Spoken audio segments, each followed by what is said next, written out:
Et maintenant, attention, plein feu sur le rugby à 13, une discipline qui commence à s'imposer vraiment dans l'Hexagone. Le club phare, c'est le 13 catalan, vous le connaissez, les joueurs sont des pros évidemment. Ils jouent en Super League avec les Anglais, ça c'est une référence. À Perpignan, reportage de Lucie Téconi et Maya Boyer.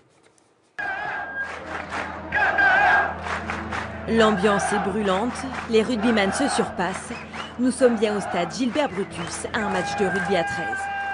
Le même ballon ovale qu'à 15 pour un jeu différent. Ici, ni touche ni mêlée, les 13istes ont leurs propres règles. La particularité, c'est ça quand même, c'est de trouver des éléments pour franchir la défense en 5 possessions de balles. Voilà, on n'a que 5, donc souvent au début de match, on appelle ça un bras de fer. On est dans notre camp, on essaye de sortir le mieux possible, on tape, on va chez eux, on défend le mieux possible pour les laisser chez eux. Et, voilà. Et souvent, le premier qui craque après, arrivent les premiers points, les premiers essais. Le rugby à 13, qui ne trouve pas son championnat en France et évolue au sein de la Super League en Angleterre, sans rougir de la qualité de son effectif qui attire les rugbyman les plus doués au monde. J'ai joué 10 ans professionnel en Australie et je retrouve le niveau de jeu avec cette équipe des Dragons. Les joueurs ici sont très bons et ensemble, nous formons un mélange de français, anglais, australien qui marche. C'est notre force et ça nous permet d'être en haut de tableau.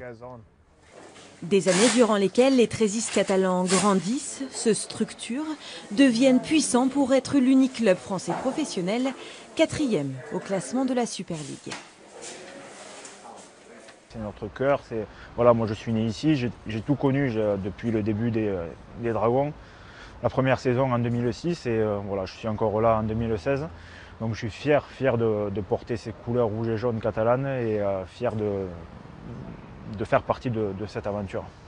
Une aventure partagée avec leur plus fidèle partenaire, le public.